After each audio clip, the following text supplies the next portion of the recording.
சாய்ராம், ஜெய் சாய்ராம். அன்பு சாய் சொந்தங்களே, அருமை பாபாவின் பந்தங்களே, நீங்களும் உங்கள் அன்பு பிள்ளைகளும் வளமாக, நலமாக, ஆரோக்கியமாக வாழ உங்களை வாழ்த்துகிறேன். உங்களுக்காக எல்லாம் வல்ல சத்குரு சாயப்பாவிடத்திலே பிரார்த்தனை செய்கிறேன்.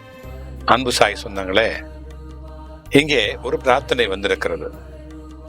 இந்த பிரார்த்தனை குழந்தை இல்லாத ஒரு தம்பதிகள் தவிக்கின்ற ஒரு தவிப்பை, அவர்கள் படுகின்ற அவமானத்தை, இந்த சமுதாயம் அவர்களை கேலி செய்கின்ற அந்த விஷயத்தை அவர்கள் அடியனிடத்தில் சொல்லி அவதிப்பட்ட அந்த அந்த மிகப்பெரிய வருத்தமான ஒரு செய்தி.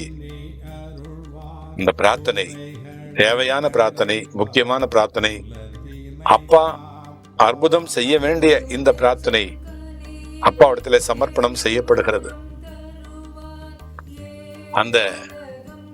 இந்த மாதிரி குறை இருக்கிறவர்கள் எவ்வளவு பணம் இருந்தாலும், எவ்வளவு உடல் உறுதி இருந்தாலும், மனதிலே உறுதி இருந்தாலும் கூட அவர்கள் தவிப்பதை நாம் காண்கிறோம். ஒருவேளை பெண்ணுக்கு குறை இருந்தால் பெரும்பாலும் பெண்களுக்கு குறை இருப்பதில்லை. ஆண்களுக்கு குறை இருந்தால் அந்த குறை நிவர்த்தி செய்யப்படும், கண்டிப்பாக நிவர்த்தி ஆகும். இந்த குறை என்பது ஒரு நிரந்தரமான குறை அல்ல. ஆண்களுக்கு, பெண்களுக்கோ சில நேரங்களிலே ஒரு சில மருத்துவ முறைகளை கையாண்டால் அது நிவர்த்தி ஆகிவிடும். இவ்வளவுதான். ஆனாலும் இது ஒரு சுழற்சி, இயற்கை சுழற்சி. இந்த சுழற்சியிலே திருமணம் ஆகிவிட்டால் உடனே குழந்தை பிறந்துவிடும் என்பது கட்டாயம் அல்ல, அது சட்டமும் அல்ல. இந்த இயற்கை சுழற்சியிலே நிகழ வேண்டிய ஒரு நல்ல ஒரு வரம் இந்த குழந்தை பிறப்பு என்பது. அதனால் இந்த ஆணுக்கோ பெண்ணுக்கோ குறை இருந்தால் பெண்ணுக்கு மலடி என்றும் ஆணுக்கு வேறொரு பெயரை சொல்லி இந்த சமுதாயம் அவர்களை தாக்குகிறது, மறைமுகமாக அவர்களை மறைய சொல்லுகிறது. இதனால் எத்தனையோ இறப்புகள் நிகழ்ந்திருக்கிறது, நாம் பார்க்கிறோம். இந்த வகையிலே இன்றைக்கு வந்திருக்கிற இந்த பிரார்த்தனையானது நீண்ட நாட்கள், கிட்டத்தட்ட 10 ஆண்டுகள் அந்த குடும்பத்துல வாழ்ந்த அந்த பெண்ணுக்கு இந்த குழந்தை இல்லாத ஒரே குறை. அவளுக்கு அழகு இருக்கிறது, அன்பு இருக்கிறது, எல்லா விதமான ஒரு தகுதியும் இருக்கிற பெண்ணை தன்னுடைய குடும்பத்தை விட்டு தள்ளி வைத்து விட்டு வேறு ஒரு திருமணம் நடத்துவதற்கு முயற்சி செய்கின்ற அந்த மாமியார், மாமனார் இவர்களுக்கிடையே இந்த அன்புக்காக ஊசலாடி கொண்டிருக்கிற அந்த கணவனுடைய மன ஏக்கம், உள்ளத்தினுடைய அந்த பெரும் கவலை இங்கே வெளிப்படுகிறது. இந்த பிரார்த்தனைக்காக நாம் மன்றாடி அப்பாவிடத்தில் பிரார்த்தனை செய்ய வேண்டும். பெயரையும் ஊரையும் பெரும்பாலும் அடியேன் சொல்வதில்லை. குழந்தைக்காக இந்த பிரார்த்தனையை செய்ய வேண்டும். அப்பா அற்புதம் செய்திருக்கிறார். இது முதல்ல இந்த பிரார்த்தனைகளை செய்து முடித்த பிறகு அற்புதம் செய்திருக்கிறார். எத்தனையோ குழந்தைகள், உதாரணத்திற்கு ஸ்ரீலங்காவிலிருந்து இங்கு வந்து கிட்டத்தட்ட 25 ஆண்டுகள் குழந்தை இல்லாமல் இருந்து இங்கே வந்து தங்கி, இங்கே அப்பாவினுடைய இந்த எலுமிச்சம் கனியை வாங்கி உண்டு, அந்த உண்ட தம்பதிகள் அடுத்த வாரத்திலேயே அந்த சாய் பக்தை உண்டாகி அவர் குழந்தை பெற்றெடுத்தார் என்பது நாம் அறிந்த ஒன்று. இங்கே பிறந்திருக்கிற 1200 குழந்தைகளிலே கிட்டத்தட்ட பாதிக்கு மேல் 10 ஆண்டுகளுக்கு மேல் திருமணமாகி பிறந்த குழந்தைகளாகும். மீதி இருக்கிற அந்த பாதி தம்பதிகளும் கூட 6 ஆண்டுகள் 8 ஆண்டுகள் இப்படித்தான் இருந்திருக்கிறார்கள். ஆக இந்த குழந்தை இல்லாத இந்த தம்பதிக்கு நாம் இன்றைக்கு பிரார்த்தனை செய்ய வேண்டும். இதுபோல அநேக தம்பதிகள் இருக்கிறார்கள், அவர்களுக்கு சந்ததிகள் வேண்டும். நாம் இப்பொழுது மன்றாடி அப்பாவிடத்திலே பிரார்த்தனை செய்வோம். ஓம் சாயி நமோ நமஹ, ஸ்ரீ சாயி நமோ நமஹ, ஜெய் ஜெய் சாயி நமோ நமஹ, சத்குரு சாயி நமோ நமஹ. அல்லாஹ் மாலிக், அன்பு பிள்ளையே, உன் வழித்துணை சாயப்பா, உனக்காக பேசுகிறேன், உனக்காக மட்டுமே பேசுகிறேன். என் அன்பு பிள்ளையே, நீ இன்று கண்களிலே நீர் சுமந்து கொண்டு நிம்மதியற்ற விழிகளோடு என்னை நோக்குகிறாய். உன்னுடைய உள்ளத்திலே பளபளக்கின்ற அந்த ஒரு ஆசை, ஒரு குழந்தை என் கருவில் உருவாக, என் கைகளில் வளர, ஆனால் ஆண்டுகள் கடந்தும் அது வரவில்லை என்றதற்காக நீ தவறு செய்தவளா? நீ தவறா செய்திருக்கிறாய். இல்லை இல்லை இல்லை இல்லை என் பிள்ளையே, நீ தவறு செய்யவே இல்லை. நீ மட்டுமல்ல, நீயும் உன்னுடைய கணவரும் 2 பேரும் தூய உள்ளங்களை பெற்றிருக்கிறீர்கள். பிறர் சொல்வது எதுவாக இருந்தாலும் உன்னுடைய மனதிலே தெரிந்து வைத்துக்கொள். குழந்தை இல்லாதது ஒரு குறை இல்லை, அது குறையே இல்லை. அது குறையாக நினைப்பதே ஒரு குற்றம், ஒரு குற்றம். நீ என்னிடத்திலே நாள்தோறும் பிரார்த்தனை செய்கிறாய், நாள்தோறும் பிரார்த்தனை செய்கிறாய். அப்பா, ஒரே ஒரு குழந்தை, ஒரே ஒரு உயிர் என்னுடைய வயிற்றிலே வளர வேண்டும். நாங்கள் வளர்க்கின்ற நம்முடைய உயிர் செல்லம், அதை உனக்கே அர்ப்பணித்து வழி நடத்துவோம். உனக்கே நான் தத்தம் செய்கிறேன் என்று நீ மன்றாடுவது எனக்கு நன்றாக புரிகிறது. அந்த மனப்பான்மை நீண்ட காலத்தில் என்னை வலிக்க வைக்கிறது என் அன்பு பிள்ளையே. ஏனெனில் உண்மையான அன்பும் ஆழ்ந்த பிரார்த்தனையும் ஒரு நாள் காய்க்காமலா போகும்?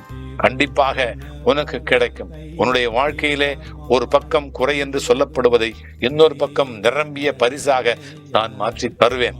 நீ இப்பொழுது என்னை கேட்கிறாய், பாபா எப்போது எப்பொழுது, எனக்கு எப்பொழுது காலம் கடந்து போனதே என்று கேட்கிறாய். அது எனக்கு நன்றாக தெரிகிறது. தெரியாமலா இருக்கிறது? ஏன் இவ்வளவு தாமதம்? ஏன் இப்படி சொந்தங்களால் அவமானப்படுத்தப்படுகிறேன் என்று கேட்கிறாய். என் அன்பு பிள்ளையே, பழைய தர்மங்களை நம்பி பெண்களையே குற்றவாளியாக கருதுகின்ற மனநிலை இன்றும் இந்த உலகத்தில் இருக்கிறது. உன்னுடைய கணவர் உன்னை நேசிக்கிறவராக இருந்தும் பிறரோடு திருமணம் செய்ய சொல்லும் நிலை வருவதற்கு காரணம் அவரது பெற்றோர்கள், அவரது குடும்பத்தினர் தங்களை நியாயப்படுத்துகின்ற முயற்சி. ஆனால் உண்மையில் அவர்கள் மனதிலே பயம்தான் இருக்கிறது. பிற மக்களுக்கு என்ன சொல்வது, பிறருக்கெல்லாம் என்ன சொல்வது, அக்கம் பக்கத்தினருக்கு என்ன சொல்வது என்கின்ற அதிர்ச்சி, அந்த பயம். நீ என்ன தவறு செய்தாய், நீ என்ன தவறு செய்தாய்? உன்னை கேவலமாக பேசுகின்ற வார்த்தைகள். பிள்ளை இல்லாத பெண் வாழ்ந்து என்ன பயன்? இவளால் தான் இவ்வளவு நேரமாக பாந்தம் ஒரு ஒரு ஒரு பச்சிலம் குழந்தையை பெற முடியவில்லை. இவளை விட்டு வேறொருத்தியை கல்யாணம் செய்தால்தான் வாழ்க்கை முன்னேறும் என்று அவர்கள் சொல்லுகிறார்கள். இந்த வார்த்தைகள் உன் உயிரை உருக்குகிறது, உன்னை செதுக்கி செயலிழக்க செய்கிறது. எனக்கு தெரியும், எனக்கு தெரியும். ஆனால் கேட்டுக்கொள் பிள்ளையே, பிறருடைய வார்த்தை தீர்ப்பல்ல. அவர்கள் சொல்லுகின்ற வார்த்தை தீர்ப்பே அல்ல. நான் சொல்லுகிறேன் உனக்கு தீர்ப்பு. நான் கூறும் வார்த்தையே உனக்கு தீர்ப்பு. அது இந்த முறை உன்னுடைய மனதில் நிரந்தரமாக பதியட்டும். நீ தவறு செய்யவில்லை. நீ இறைவன் கைவிட்டவள் அல்ல. நான் உன்னை கைவிடவே மாட்டேன். நீ நம்பிக்கையை இழக்க வேண்டிய நேரம் இதுவல்ல. இது மாறுகின்ற நேரம். ஒரு சின்ன விதை நிலத்துக்குள் புதைந்து இருளில் இருக்கும். அதை பார்த்து இது வளரவில்லை, எதற்காக நட்டு வைத்தோம் என்று எந்த விவசாயாவது கூறுவானா? அதற்கு நேரம் வேண்டும், மழை வேண்டும், இருட்டு வேண்டும். அதை தவிர்க்கவே முடியாது. நீ இப்பொழுது அந்த நிலத்தில் இருக்கிறாய், அந்த நிலையில் இருக்கிறாய் பிள்ளையே. நீ இப்பொழுது மௌனமாக கண்ணீரோடு அந்த விதையாக இருக்கிறாய். ஆனால் நான் சொல்லுகிறேன், விரைவில் ஒரு மழை பொழியும். அதை பொழிய வைப்பேன். அந்த மழையில் உன்னுடைய கருப்பை மலரும். கருப்பையில் ஒரு கரு மலரும். உன் கண்கள் சிரிப்பால் பிரகாசிக்கும். உன் குடும்பம் ஆச்சரியத்தில் அழும். நீ கவனிக்க போகிறாய், நீ மகிழப் போகிறாய். உன் சொந்தங்கள் எல்லாம் உன்னை வாழ்த்த போகிறது. என்ன தவறு செய்தோம், அப்பப்பா இப்படி விமர்சித்தோமே, இப்படியெல்லாம் அவளை ஏசினேமோ என்று அவர்கள் தான் வருத்தப்படுகிறார்கள், படப்போகிறார்கள். இப்பொழுது உன்னிடத்திலே மன்னிப்பு கேட்கிறார்கள். அந்த நாள் வருகிறது. அந்த நாள் வெகு தொலைவில் இல்லை. அது இன்று இல்லை என்று சொன்னால் நாளை நல்லபடியாக நடக்கும். நாளை இல்லை என்று சொன்னால் நாளை மறுதினம் மலரும். ஆனால் அது வராமல் போகவே போகாது. உன்னுடைய கணவர் உன்னை ஆதரிக்கிறார். அது மிகப்பெரிய வரம். அவரது உள்ளம் குழம்பி போகாமல் இருக்க நீதான் ஒளியாக இருக்க வேண்டும். அவரும் நம் கையில் இருக்கிறார்கள். நீ மட்டும் என்னை விட்டு விடாதே. இப்பொழுது என் மீது வைத்த நம்பிக்கையையும் உன்னுடைய உள்ளத்தினுடைய தூய்மையையும் வைத்துக் கொண்டு இன்னும் சில நாட்கள், சில வாரங்கள் உன் வாழ்க்கையிலே அற்புதம் நிகழும். ஒரு குழந்தை, உன்னுடைய முழு வீடு மகிழ்ச்சியில் ஓங்கும். அது உன் வாயில் சொற்கள் அல்ல, என் வாயால் வருகின்ற அருள் வாக்கு என்று அதை எடுத்துக்கொள். நீ அழாதே பிள்ளையே, நீ அழக்கூடாது. உன் கண்களிலே நீர் கொண்டு தூங்குகிறாய் என்று சொன்னால் நான் என் கண்களில் கருணையோடு விழித்து கொண்டு உன்னை தூங்க வைக்கிறேன். நீ கனவுகளில் சோகத்தை சுமக்கிறாய் என்று சொன்னால், நான் உன் கனவுகளிலேயே நம்பிக்கையை விதைக்கிறேன், ஊற்றுகிறேன். நீ இப்பொழுது கேட்டுக்கொள், பாபா நான் எதை செய்ய வேண்டும், நம்பிக்கை வைத்துக்கொள், அருளை எதிர்பார்த்து வாழ், பிறர் சொல்வதை விட என் சொற்களையே நம்பு. நீ என் பிள்ளை, நான் உனக்காகவும் உன்னுடைய கணவருக்காகவும் ஒரு சிரிப்பாக வடிவமைக்கின்ற ஒரு குழந்தையை உருவாக்கி வருகிறேன். அது உன் கருவில் இல்லை என்று சொன்னால் உன்னுடைய வாழ்க்கையில் பிறக்கட்டும். அது உன் உயிரில் ஒரு அற்புதமாக மலரட்டும். நீ என்னுடைய அருள் பாதையில் நடக்கிறாய். நீ அழுத வைக்கும் கண்ணீரை நானே கையால் துடைக்கிறேன்.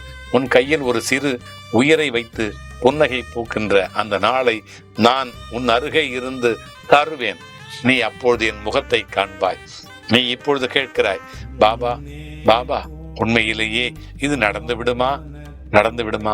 நான் சொல்லுகிறேன், நிச்சயமாக என் பிள்ளையே, நிச்சயமாக நடக்கும், சத்தியமாக நடக்கும், சத்தியமாக நடக்கும். நம்பு, நம்பு. நான் உன்னோடு வந்து கொண்டே இருக்கிறேன், வந்து கொண்டே இருக்கிறேன். நீ வென்று கொண்டே இருப்பாய், வென்று கொண்டே இருப்பாய். அல்லாஹ் மாலிக்.